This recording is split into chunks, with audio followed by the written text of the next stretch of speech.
네, 제가 힘이 없으면 오래 합니다. 힘을 주십시오. 할렐루야. 네, 이 시간 하나님의 말씀을 받겠습니다. 이때 시간에 우리에게 주신 하나님의 말씀은 요한복음 17장 20절에서 23절까지의 말씀입니다.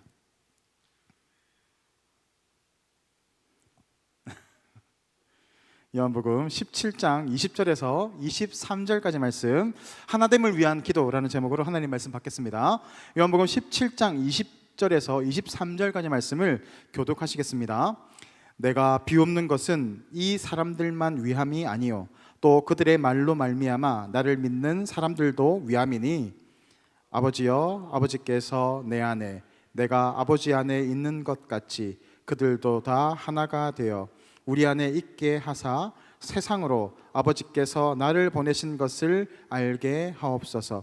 내게 주신 영광을 내가 그들에게 주었사오니 이는 우리가 하나가 된 것 같이 그들도 하나가 되게 하려 함이니이다.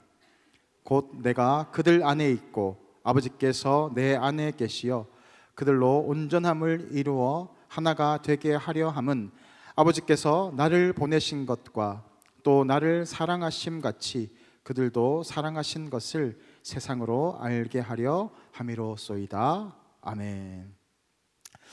오늘 이 본문 말씀은 예수님의 기도의 한 장면입니다. 예수님께서 지금 제자들을 위해서, 그리고 그 이후에 제자들을 통해서 복음을 듣게 될 우리 같은 이 하나님의 백성이 된 사람들을 위해서 지금 예수님께서 기도하고 계신 중보 기도의 내용입니다.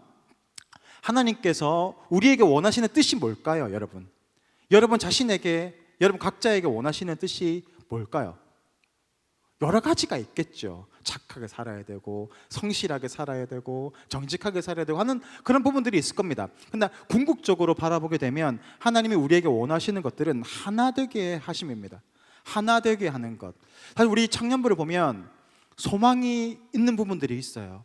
그게 어떤 부분이냐고 하면 개인적으로는 다 약한 부분들이 있어요. 그렇죠? 그렇지만 모이기에 같이 힘을 써준다라는 겁니다. 요즘 같은 시대에 모이라 그러면 정말 싫잖아요.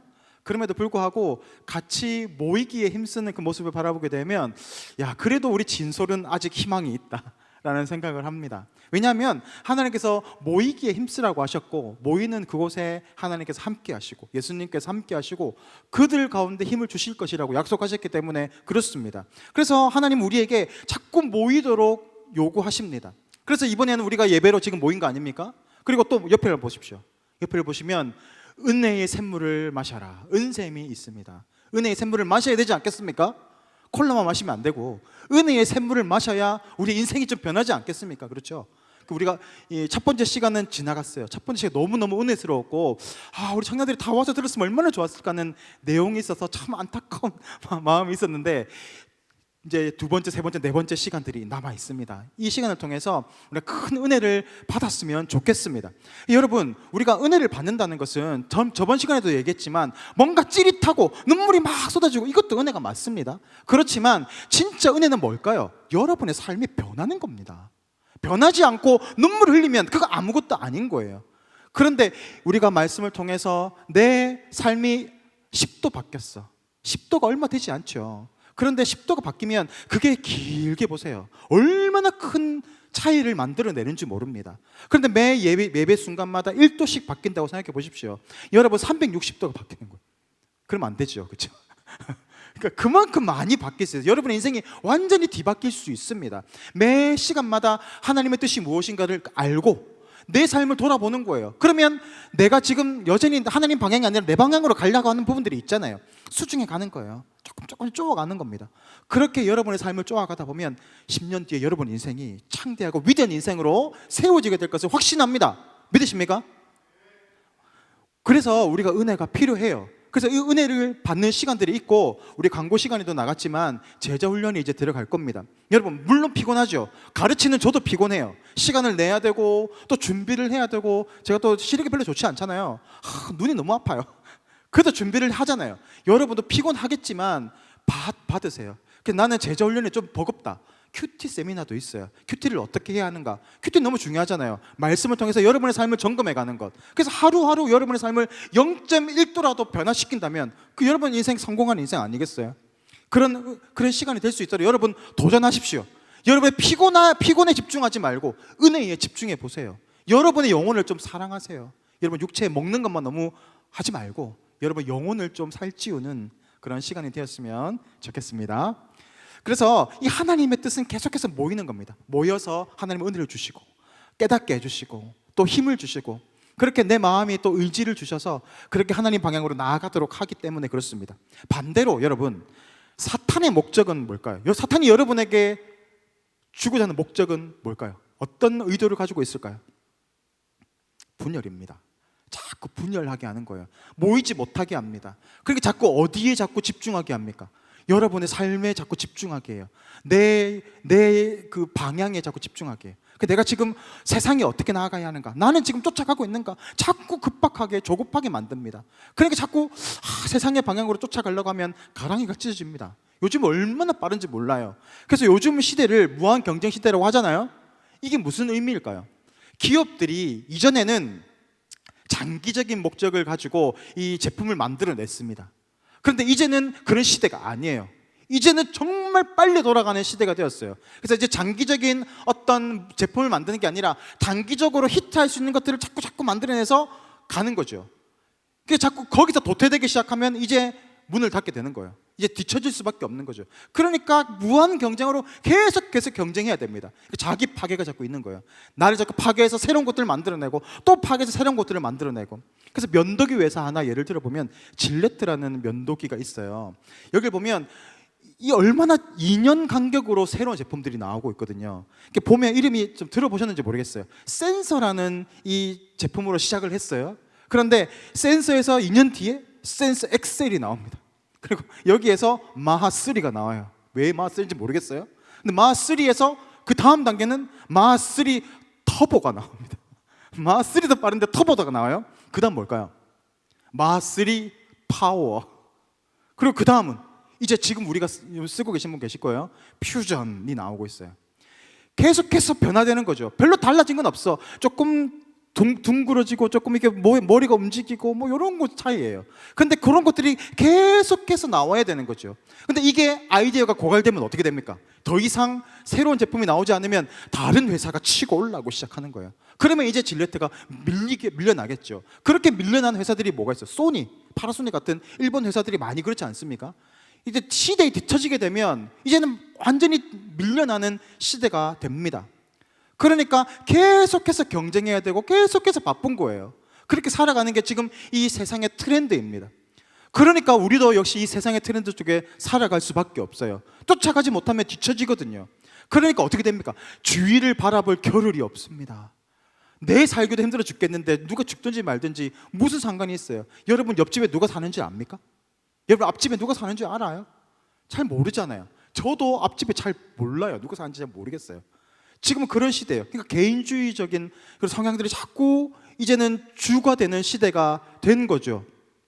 그러니까 어떻게 됩니까? 계속해서 인생이 고달파지기 시작하고 번아웃이 오기 시작하고 그러다가 우울증과 무기력감이 오기 시작하는 겁니다. 그리고 내가 이제 아이디어가 떨어지고 능력이 고갈됐어요. 그러면 사회가 여러분을 붙잡아 줄까요? 그렇지 않습니다. 그냥 버려버리는 거예요. 쓸모가 없으면 버려버리는 거예요. 그러니까 그렇게 열심히 공부해서 인류 대학의 스카이에 들어가서 대기업에 들어갔더니 40세 되니까 나가라는 거예요. 정말 황당하죠. 그러니까 서울대 나오고 연고대 나와서 치킨집 하는 거예요. 이 세대가 지금 그렇습니다. 필요가 없으면 살아남지 못하면 도태되는 시대. 그게 바로 지금의 이 시대입니다. 그러니까 이 시대를 살아가는 게 얼마나 피곤합니까? 그렇지 않습니까? 우리가 하나님께서 우리를 만드셨을 때 경쟁이라는 게 있었을까요? 없었어요. 하나님께서 우리를 만드셨을 때는 같이 이게 사명을 주셨어요.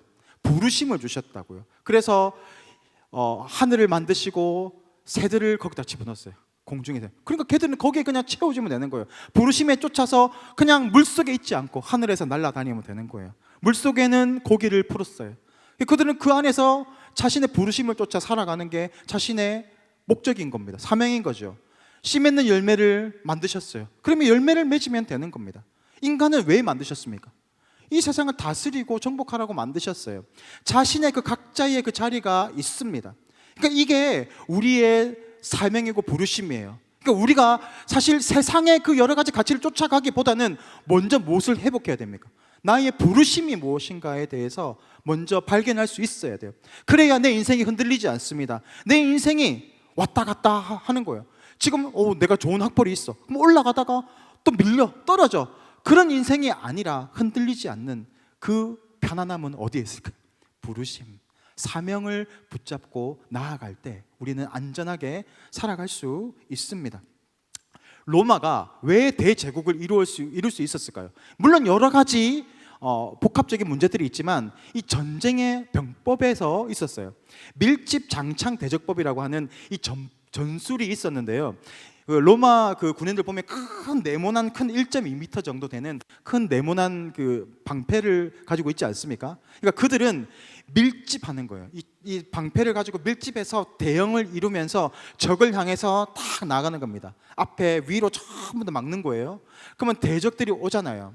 그러면 막 둘러싸기 시작해요. 근데 이 방패가 뚫리지 않아요. 그 적군들이 가까이 오면 그 뒤에 있던 사람들이 뒤에서 창을 쫙 찌르는 겁니다.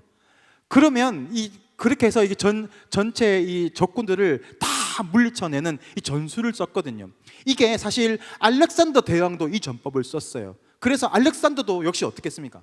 전 세계를 제패했지 않습니까? 그리고 그 전법이 조금 더 발전되어서 로마에서도 같이 쓰이면서 로마 역시도 전 세계에서 전쟁에서 승리하고 큰 대제국을 이룰 수가 있는 그런 병법이었죠. 근데 이 병법은 치명적인 약점이 하나 있어요. 정말 잘 뚫리지 않아요. 그리고 전진하는 힘이 있습니다. 그런데 약점이 뭐냐고 하면 누가 하나가 두려움에 떨어. 나 이러다가 죽을 것 같아. 그리고 그 자리를 이탈해. 그 자리가 비게 되면 그때부터는 이 진은 너무나 허무하게 무너질 수밖에 없는 거예요. 그러니까 훈련을 어떻게 하겠습니까? 계속해서 버티는 훈련만 하는 거예요. 버티고 밀고 버티고 밀고 이거만 계속 하는 거예요. 그리고 절대 벗어나지 마라. 자리를 이탈하지 마라. 그리고 이탈하면은 막 칼로 이렇게 벤 거예요. 그러니까 사람들이 두려움 때문에 절대 이탈하지 않는 거죠.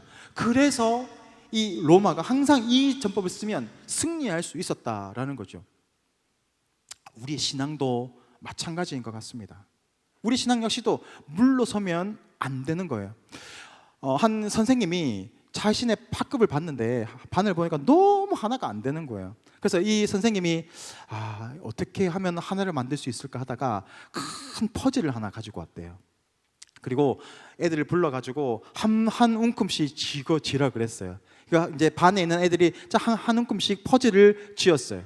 그리고 이제 얘기한 거예요. 자, 이제부터 너희가 1시간 안에 이 퍼즐을 맞추면 내가 너희에게 햄버거를 사줄게. 그렇게 얘기를 한 거죠. 그러니까 애들이 맞춰야 되겠다는 그 의지가 불타기 시작합니다. 대신에 조건이 있어. 너희가 가진 것만 가지고 이 퍼즐을 맞춰라고 한 거예요. 될까요? 안 될까요? 안 되는 거죠. 아무리 해도 되지 않는 겁니다. 자기가 가지고 있는 것만 봤더니 이거 자체도 그림이 되지 않고 어디에 넣어야 될지도 잘 모르겠는 거예요. 그런데 이 아이 하나애가 와서 얘기합니다. 선생님, 이것도 안 됩니다. 같이 안 하면 절대 맞출 수가 없어요. 우리 같이 하게 해주세요. 얘기를 한 거예요. 그래, 맞아. 진짜 그렇게 했어야지. 그리고 이야기한 거예요. 그래, 같이 해서 한번 해볼까? 그랬더니 애들끼리 막 맞추기 시작하더니 금방 이 퍼즐을 맞추기 시작했다는 거죠. 그래서 맛있는 햄버거도 먹게 됐고 그 이후로는 이 반에 하나 되는 그런 분위기가 조성이 되었다라고 하는 이야기를 들은 적이 있습니다. 우리 신앙도 마찬가지입니다. 나 혼자서만의 이 힘으로 이 신앙생활을 하기는 너무너무 힘이 들어요. 그래서 지금 우리는 같이 동부교회 안에 진솔 청년부로 모여서 같이 예배를 하는 거죠. 하나님께서 우리에게 이 교회를 주셨어요. 교회를 통해서 같이 예배하고 같이 신앙생활하고 또 넘어진 지체가 있으면 이렇게 세워주고 또 힘들어하는 지체가 있으면 위로해주고 같이 함께 힘을 합쳐 나아가도록 이렇게 만들어 주셨다라는 겁니다. 같이 하는 것은 생각보다 큰 위력이 있습니다. 하버드 대학교에서 연구를 한 결과가 있어요. 한 사람이 어떤 문제를 가지고 일을 할 때 100%의 어떤 결과를 낸다고 한다면 2명이서 같이 일을 하게 되면 그 한 사람이 100%를 다 했다고 생각했는데 어디까지 올라가느냐? 170%까지 올라갈 수 있는 능력을 발휘하더라는 겁니다. 둘이서 했을 뿐인데 셋이서 했더니 더 놀랍습니다. 한 사람이 200에서 250%의 능력을 발휘하더라는 겁니다. 놀랍지 않습니까? 단지 같이 했을 뿐인데. 그리고 중요한 것은 팀워크가 맞으면 맞을수록 이 퍼센트는 더욱더 높아지더라라는 거예요. 내가 혼자서 할 때는 내 수준만큼 하게 되지만 함께 마음을 합해서 하나가 되어서 뭔가를 같이 이루어 나갈 때는 생각보다 더 많은 더 큰 일들을 해나가더라라는 것들이 연구 결과로 나와 있어요. 그래서 1시간짜리 일을 하게 되면 한 명이서 하면 1시간 걸릴 것을 두 명이서 하게 되니까 37분 걸렸대요. 그리고 세 명이서 하니까 23분 걸렸다는 거예요. 그 나머지 시간들이 훨씬 낫겠죠. 그 시간은 뭐 할까요? 그 시간에 또 다른 일을 하면 되는 겁니다. 그러니까 더 많은 일들을 만들어 갈 수 있는 거고, 그렇게 공동체의 수준이 높아지기 시작하는 거고, 공동체의 수준이 높아가면 개인의 수준은 어떻게 될까요? 같이 올라가는 거예요. 그래서 공동체가 중요합니다. 예수님께서 왜 우리에게 이 교회라는 것을 주셨을까? 우리 힘만으로는 그 수준밖에 안 돼. 여러분 수준밖에 안 돼. 여러분 만약에 내가 은혜 받고 싶어, 그러면 여러분 혼자서 은혜 받을 수 있을까요? 물론 받을 수 있겠지만 쉽지 않을 거예요. 목사가 나와서 말씀을 풀어주고 또 잠도 깨워주고 뭐 하잖아요, 그렇죠? 그리고 찬양팀이 와가지고 여러분 그 열정적으로 찬양할 수 있도록 계속 찬양으로 도와주잖아요. 이분들은 어저께 저녁부터 와서 계속 연습해요, 그렇죠? 계속 따고 일주일 동안 따고. 왜? 여러분 섬기기 위해서, 그렇죠? 임원들도 마찬가지예요. 순장들도 마찬가지예요. 여러분을 다 돕기 위해서 같이 힘을 합쳐서 뭐 하려고요? 하나님 나라를 세워가기 위해서 다 함께 힘을 합쳐서 나아가고 있는 겁니다. 우리 공동체가 더욱더 강하게 되기 위해서는 어떻게 하면 될까요? 하나 되면 됩니다.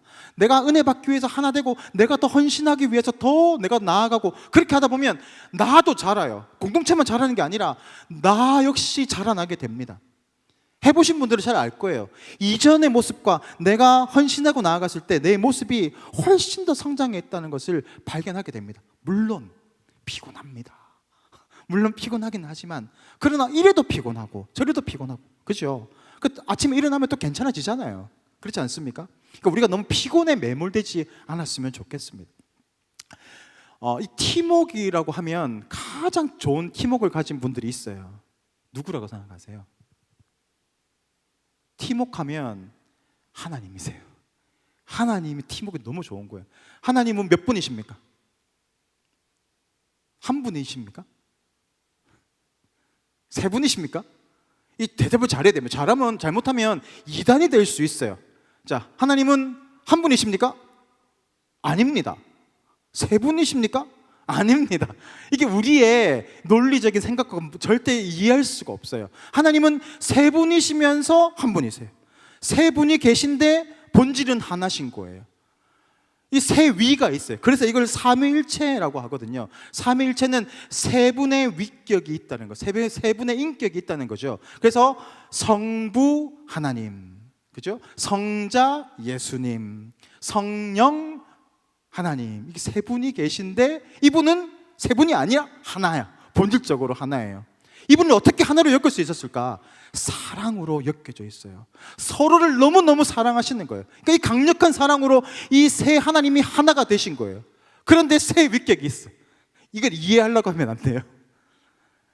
그런데 이 삼위의 하나님께서 너무너무 사랑으로 엮여져 있는데 오늘 예수님이 그 얘기하고 있는 거예요. 21절 보면 이렇게 나와 있습니다. 아버지께서 내 안에, 내가 아버지 안에 있는 것 같이 라고 하는 겁니다.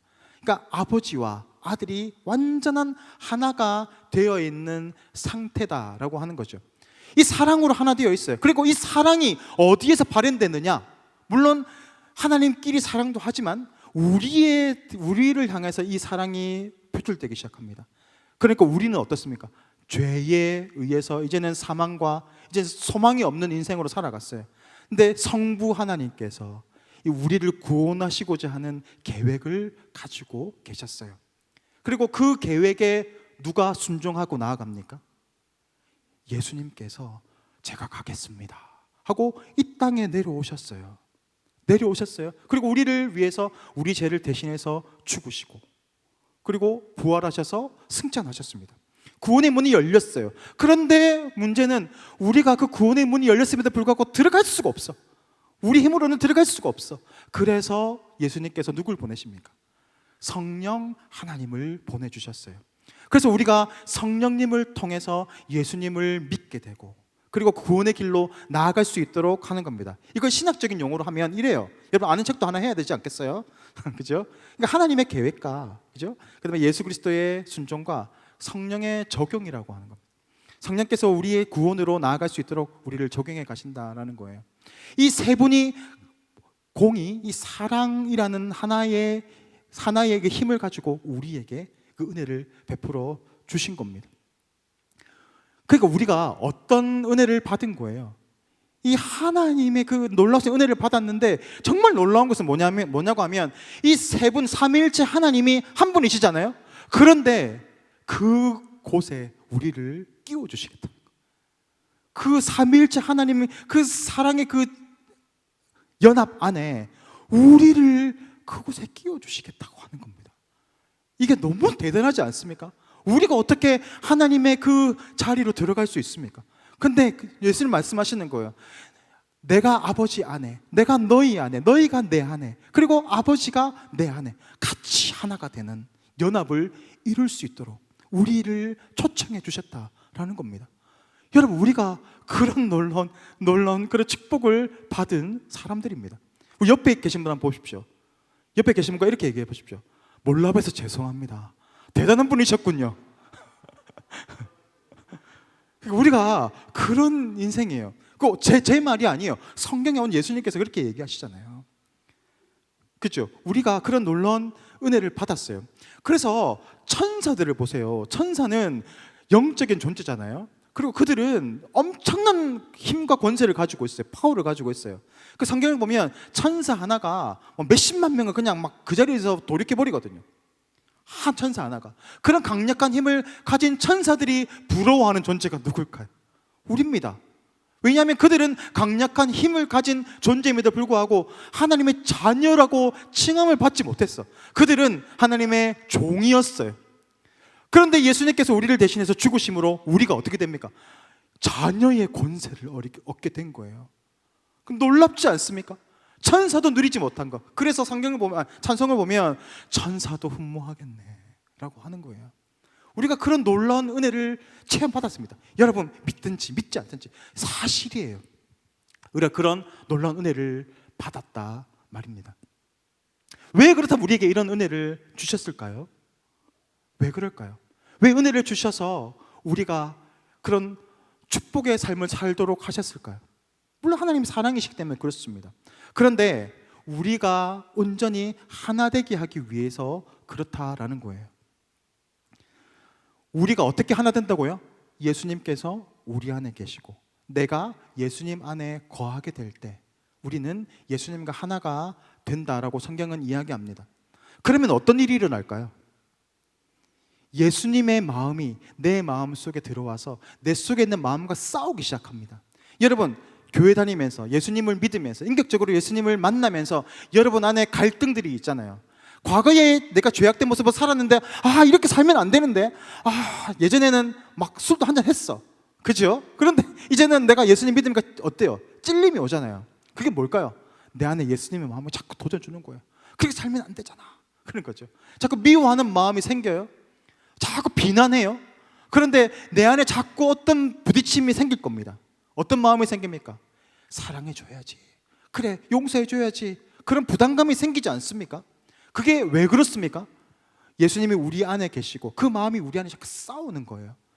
그러니까 자꾸 우리 안에 이 전투가 벌어지고 있는 거예요. 영적 전투라고 이야기를 합니다. 결국에는 누가 이길까요? 결국에는 우리 안에 계신 예수님이 이기세요. 그래서 점점 더 이 마음들이 강해지기 시작하는 거예요. 처음에는 여전히 용서하지 못하고 여전히 미워하고 그렇게 했는데 이제 점점 내 마음이 변하기 시작하는 거예요. 예수님이 점점 더 내 마음을 장식시켜 이겨나가기 시작하는 겁니다. 장악하는 거죠. 그렇게 우리 안에 예수님의 사랑의 마음들이 일어나기 시작하는 겁니다. 예수님은 어떻게 우리에게 요구하셨어요? 정말 힘든 요구, 원수를 사랑하라고 하셨잖아요. 우리는 못합니다. 절대 못합니다. 근데 우리 안에 그 예수님께서 그 마음을 자꾸 주시는 겁니다. 그러니까 내 안에 나온 이 사랑이 아니라 내 안에 계신 예수님의 그 마음이 나를 장악해 가면서 사랑하게 되는 겁니다. 그러니까 자꾸 하나 되기 시작하는 겁니다. 용서할 수 없었고 같이 할 수 없었던 지체들이 이제는 그리스도의 사랑 안에서 서로를 이해하게 되고 서로를 보듬어 주게 되고 포옹하게 되고 하나가 되게 하는 마음들이 점점 강하게 생기는 것. 그게 바로 우리 안에 그리스도께서 살아내신 것, 우리 안에서 역사하고 계신 그런 증거입니다. 그렇게 우리가 사랑으로 하나가 되었어요. 그렇죠? 그러면 주위의 사람들이 누굴 볼까요? 여러분을 막 바라보기 시작합니다. 그전에는 정말 성질이 더럽고 못됐었는데, 그죠? 막 말만 하면 쌍욕이 막 나오고 했는데 이제는 쌍욕이 좀 덜 나와.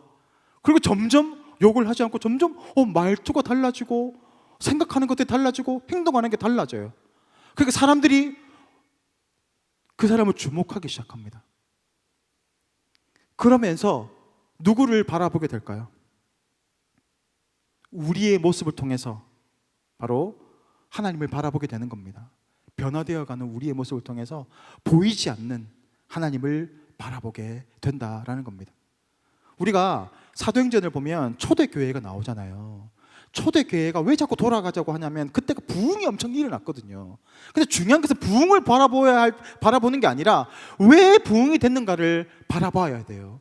사람들이 이 초대교회의 성도들을 바라봤더니 그들의 모습이 어땠습니까? 물건을 서로 막 나누고 통용하고 같이 쓰는 거예요. 그리고 내 것을 챙기는 게 아니라 가난한 자들에게 나눠주기 시작합니다. 그리고 모이기에 힘썼어요. 교제하고 기쁨의 교제를 하고 사랑을 나누었어요. 그런 모습들이 있으니까 세상 사람들이 바라보니까 뭐 이런 사람들이 다 있나? 미친 사람들이 아닌가라고 생각했어요. 근데 그 사람들을 계속 보니까 그들이 정말로 서로 사랑하거든요. 정말로 나눠주고 그렇게 온전한 사랑의 모습으로 나아가거든요. 그러니까 세상 사람들이 그곳에서 하나님의 살아계심을 보기 시작한 겁니다. 그러면서 사람들이 나도 예수 믿겠습니다, 나도 저렇게 살아가기를 원합니다 하고 사람들이 모여서 초대교회가 되었어요. 그래서 안디옥 교회도 마찬가지예요. 복음이 들어가고 그 교회 사람들이 생각들이 변하고 삶의 모습들이 변화가니까 사람들이 점점 더 그리스도의 모습으로 닮아가는 거죠. 그러니까 안디옥 교회에서는 그리스도인이라고 그들이 불림을 받게 되었어요. 데살로니가 교회도 그렇고 수많은 교회 성도들이 삶이 변화되는 것을 바라보면서 사람들이 그곳으로 오기 시작한 겁니다. 하나님이 왜 우리를 하나 되게 하실까요? 우리에게 왜 사랑으로 하나 되게 하실까요?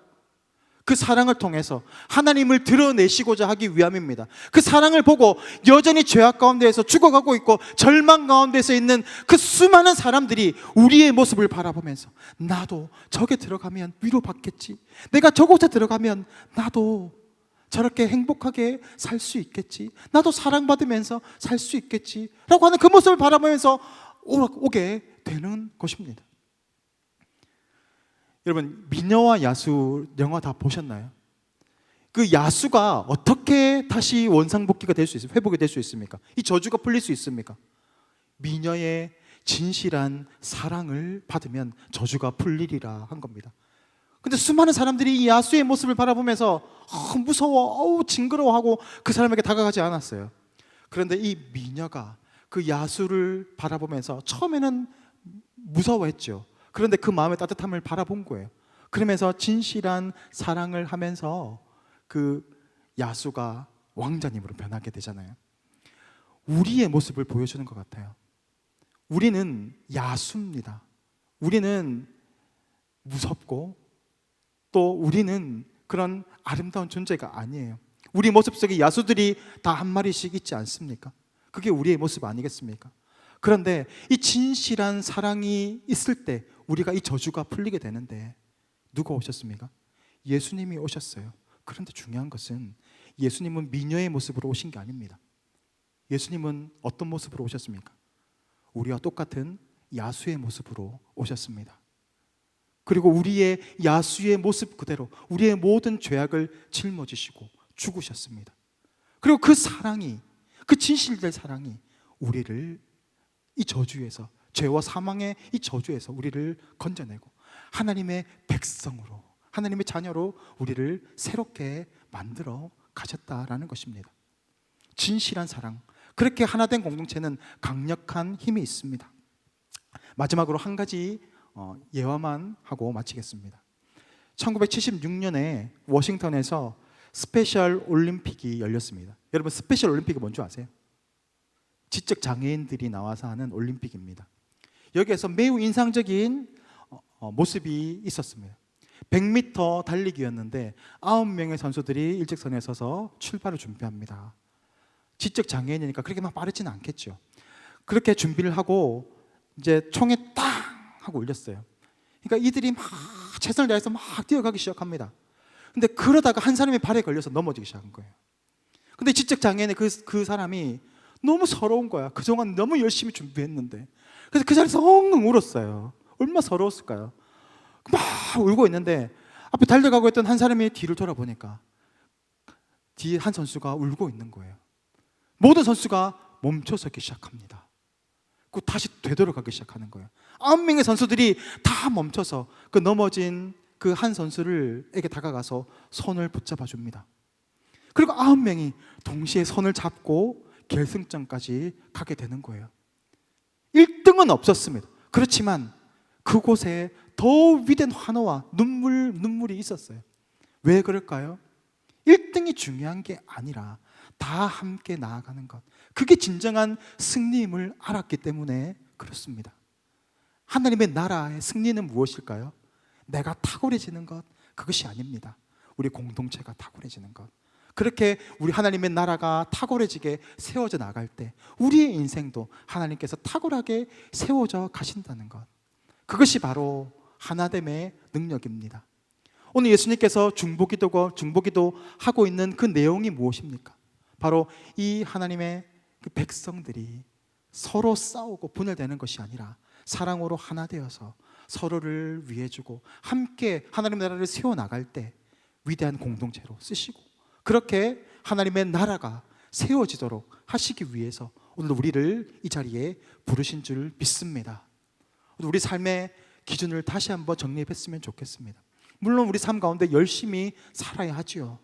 그렇지만 함께 세워져 갈 때 그렇게 하나님 나라가 세워져 가고 죽었던 영혼들이 살아나고 우리 영혼 역시도 더 성장하여서 성숙되어서 더 많은 일들을 감당할 수 있는 지혜와 능력과 또 만남의 복을, 또 여러 가지 필요한 모든 은혜들을 다 부어주실 줄 믿습니다. 그러니까 우리가 그렇게 살아갈 수 있기를 간절히 주님의 이름으로 축복합니다. 이제 다 같이 기도하겠습니다.